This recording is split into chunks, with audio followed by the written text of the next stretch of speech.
পড়ন্ত বিকেলে আমরা সবাই সাইকেল নিয়ে ছুটে চলছি একে একে সিঙ্গেল লাইনে। প্রতিটি ঘূর্ণায়মান চাকার সাথে বাজছে আমাদের বিশ্বাস। পাড়ি দিব শীতলক্ষ্যা নদী, আমাদের গন্তব্য শিমুলিয়া ঘাট। আসসালামু আলাইকুম এভরিওয়ান, কেমন আছেন সবাই? আশা করি সকলেই ভালো আছেন, আমিও ভালো আছি। আজ আমি চলে যাচ্ছি ট্রিম ফ্রিডমের ইভিনিং রাইডে। আজ আমাদের গন্তব্য শিমুলিয়া ঘাট। প্রতিদিনের মতন আজকের যাত্রাও শুরু করে দিলাম ধনিয়া কলেজের গেট থেকে। এখন আমরা যাচ্ছি যাত্রাবাড়ির দিকে। যাত্রাবাড়ি থেকে ইউটার্ন করে চলে যাব ড্যামরা স্টাফ কোয়ার্টার, ওইখানে আমাদের দ্বিতীয় মিটিং পয়েন্ট। এই মুহূর্তে আমরা কিন্তু ড্যামরা এক্সপ্রেসওয়েতে সাইকেলিং করছি সিঙ্গেল লেনে। আমরা ছুটে চলছি স্টাফ কোয়ার্টারের উদ্দেশ্যে। আজকের এক্সপ্রেসওয়েটা এতটাই নীরব ছিল যেন মনে হচ্ছিল এক্সপ্রেসওয়েটা আজকে আমাদের জন্য খালি করে দেওয়া হয়েছে। আর এরকম এক্সপ্রেসওয়ে খালি পেয়ে আমি ভিডিও করব না, এটা কি হতে পারে? এটা কখনো হতে পারে না। তাই আমি আমার মন মতন করে ভিডিও করা শুরু করে দিলাম। আর ভিডিও করতে করতে আমরা কিন্তু এগোচ্ছি স্টাফ কোয়ার্টারের উদ্দেশ্যে। আর এইদিকে আমাদের বাজান কি দিব্যি আরামে সাইকেলিং করছে। পাওয়ার পাওয়ার পাওয়ার পাওয়ার। রাইড চলাকালীন আমাদের স্লোগান ফ্রিডম ইজ পাওয়ার, এটা সত্যি আমাদেরকে পাওয়ার দেয়, এনার্জি দেয়। এই মুহূর্তে আমরা কিন্তু আমাদের সেকেন্ড মিটিং পয়েন্ট অর্থাৎ স্টাফ কোয়ার্টার থেকে ছেড়ে দিলাম। আর স্টাফ কোয়ার্টার থেকে অনেকজন রাইডার আজকে অ্যাড হয়েছে। সবাইকে ধন্যবাদ রাইডে আসার জন্য। এই রাস্তাটা সেরা বাজার। যাই হোক, রাস্তাটা মজা অনেক।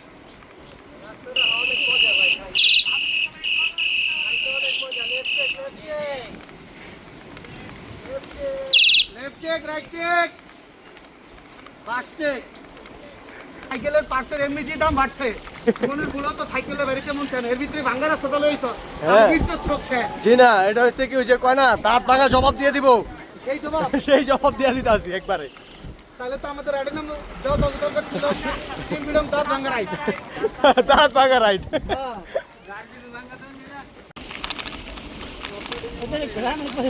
না, অফরোডের মজাই একটা অন্যরকম, কারণ তো সাইকেলের উপরে। ঠিক আছে, পার্সের যে দাম বাড়ছে। হ্যাঁ হ্যাঁ, এর লেগে আমি সবারে সাইকেল বাড়ির ব্যবসা ভালো হয় জানি, এই ব্যবস্থা নিলাম। ওই যে মুরাপাড়ার ব্রিজটা, ও সেই সেই, এটারই কয় অশান্তির পরে শান্তি আহে। হ্যাঁ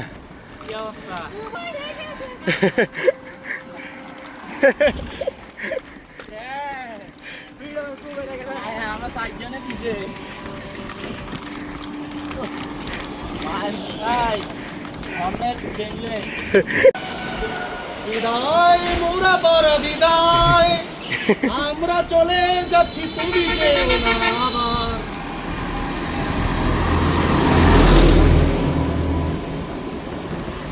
এটা শীতলক্ষ্যা, শীতলক্ষ্যা।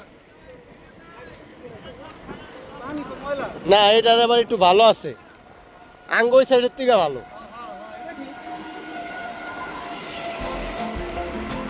এই মুহূর্তে আমরা কিন্তু কাঞ্চন ব্রিজ হয়ে চলে আসলাম শিমুলিয়া ঘাটের অপর প্রান্তে। এখান থেকে আমরা ট্রলারে করে বা নৌকাতে করে কিন্তু শিমুলিয়া ঘাটে চলে যাব। আমরা কিন্তু চাইলে চলে যেতে পারতাম কাঞ্চন ব্রিজ দিয়ে, কিন্তু আমরা একটু নৌকার ফিল নেওয়ার জন্য, একটু নদী ভ্রমণের জন্য আমরা কিন্তু এখান দিয়ে চলে আসলাম। আর এই জায়গাটা কিন্তু খুবই সুন্দর এবং চমৎকার, যা আপনারা দেখলেই বুঝতে পারবেন।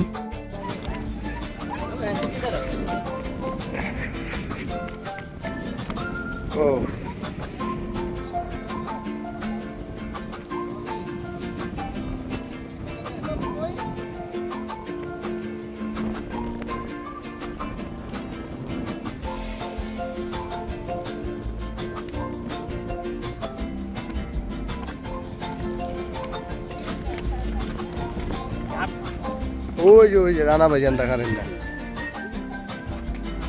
এখানে দাঁড়িয়ে দাঁড়িয়ে নদীর শীতল বাতাস উপভোগ করছিলাম, সেই সাথে দেখছিলাম মানুষের নৌ ভ্রমণ। এই জায়গা থেকে এরকম ছোট ছোট জাহাজ বা ছোট ছোট লঞ্চে করে আপনারা কিন্তু ঘুরতে পারবেন নদীতে, সেই সাথে আপনারা চাইলে এই লঞ্চে বা এই ট্রলারে কিন্তু পিকনিক করতে পারবেন। যদিও এখন পর্যন্ত টাঙ্গুয়ার হাওরে আমার ঘোরা হয়নি, তবে এই বোটটাকে দেখে মনে হচ্ছে যেমন টাঙ্গুয়ার হাওরে চলে আসছি। বোটটা খুবই সুন্দর এবং চমৎকার ছিল।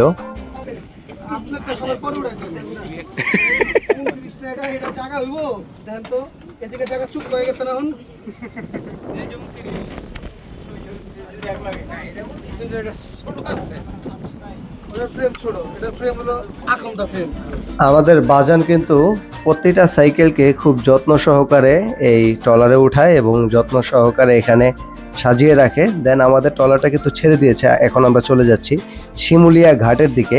আর আমাদের জন্য শিমুলিয়া ঘাটে অপেক্ষা করছে ট্রিম ফ্রিডম মহাখালী জোন। মহাখালীর মিটিং পয়েন্ট থেকেও আমাদের কিছু সদস্য এসেছে, তাদের সাথেই দেখা হয়ে যাবে। দেন একসাথে ঘুরবো আমরা।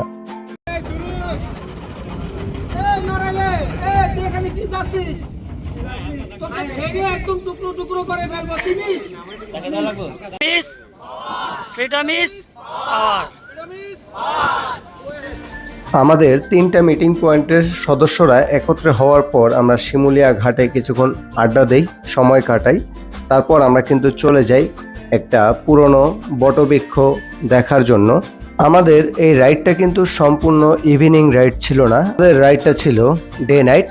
আমরা যেই পুরনো বটগাছ তলায় যাচ্ছি, সেই বটগাছে আমরা দিনের বেলা প্রচুর পরিমাণে রাইড করেছি, তবে সন্ধ্যার পরে কখনো রাইড করি নাই। তাই আজকে এই ফিলটা নেওয়ার জন্যই কিন্তু সন্ধ্যার পরে আমরা সেখানে যাচ্ছি। আর এই তো দেখতে পাচ্ছেন আমার পিছনে পরানি আপা, আমাদের ট্রিম ফ্রিডমের একমাত্র ফিমেল সদস্য, ফিমেল রাইডার।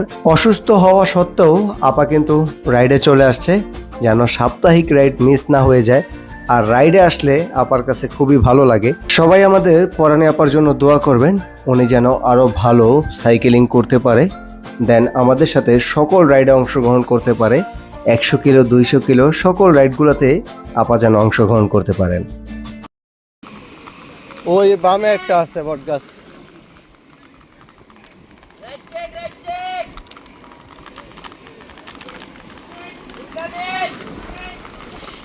চলে আসছি।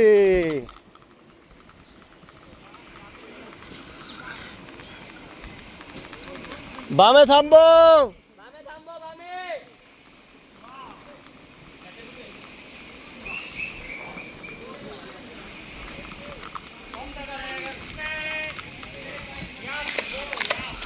ভয়ঙ্কর ভূতের রাইডে যদি দিনে আসি তাহলে হইব।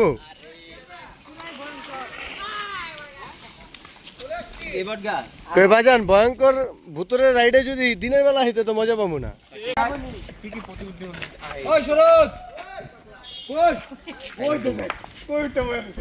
ফার্স্ট টাইম রাতের বেলা হ্যামকটা নিয়ে হ্যামকে ঝুলছি। সবসময় দিনের বেলা ঝুলি, এই অভিজ্ঞতা অন্যরকম। হ্যামকে চিল করা, সেই সাথে হালকা পাতলা ভাজা পোড়া খাওয়ার পর এখন কিন্তু আমরা আমাদের বাড়ির উদ্দেশ্যে রওনা দিয়ে দিলাম। আমাদের মহাখালী জোনের টিমটা রওনা দিয়েছে 300 ফিট হয়ে, আর আমরা রওনা দিয়েছি রূপগঞ্জ হয়ে। রূপগঞ্জের এই রাস্তাটা আগে খুবই ভাঙা ছিল, রমজান আর আমার অনেক স্মৃতি আছে এই রাস্তাটায়। আর এখন রাস্তাটা কিন্তু খুবই ভালো। তারপরও কিছুক্ষণ পর পর অফ রোড আসে, আর এই অফ রোডে সাইকেলিং করে মায়াজ ভাইয়ের চাকা লিক হয়েছে। লিক হলেও চিন্তার কোনো কারণ নেই, কারণ লিক সারানো যন্ত্রপাতি আমাদের কাছে সবসময় থাকে। আর এই যে রানা ভাই পানিতে ডুবায়া লিক বের করলো, তারপরে আমি সিরিজ কাগজ দিয়ে ঘষলাম, আঠা লাগিয়ে দিলাম, দেন একটা পট্টি মেরে দিয়ে এখন কিন্তু হাওয়া দিয়ে দিব। তো অনেকেই মনে করে যে আমরা যখন সাইকেলিং করি আমাদের কোনো সমস্যা হয় কিনা। সমস্যা তো হবেই, সমস্যা হলেও সমাধান আমাদের সাথেই থাকে, তাই কোনো টেনশন নাই। রাইডে আসেন, যারা নতুন ভয় পাচ্ছেন রাইড করার জন্য তারা আসেন, আমাদের সাথে দেখবেন ভালো লাগবে। আর সমস্যা হলেও সমাধান অবশ্যই আছে। এই রাইডে শুধু যে মায়াজ ভাইয়ের সাইকেলের সমস্যা হয়েছে এরকম কিন্তু না, আমার সাইকেলেও সমস্যা হয়েছিল। বাতাসে সাইকেল পড়ে গিয়ে আমার সাইকেলের ব্রেক ভেঙে গিয়েছিল। তারপর আবার আমাদের একজন রাইডার ভাই খালি গায়ে সাইকেলিং করছিল, এমন তো অবস্থায় তার জার্সিটা বাতাসে উড়ে গিয়েছিল, তার পরবর্তীতে খুঁজে পাওয়া যায়নি। পরবর্তীতে চলতি পথে একটি জার্সি কিনে নেওয়া হয়েছিল। সব মিলিয়ে মনে হচ্ছিল যেমন বটগাছতলার ভূতে আমাদেরকে ধরেছে। যাই হোক, আজকের ভিডিওটা এই পর্যন্তই থাকবে, দেখা হবে পরবর্তী ভিডিওতে। সেই পর্যন্ত সবাই ভালো থাকবেন, সুস্থ থাকবেন। আসসালামু আলাইকুম।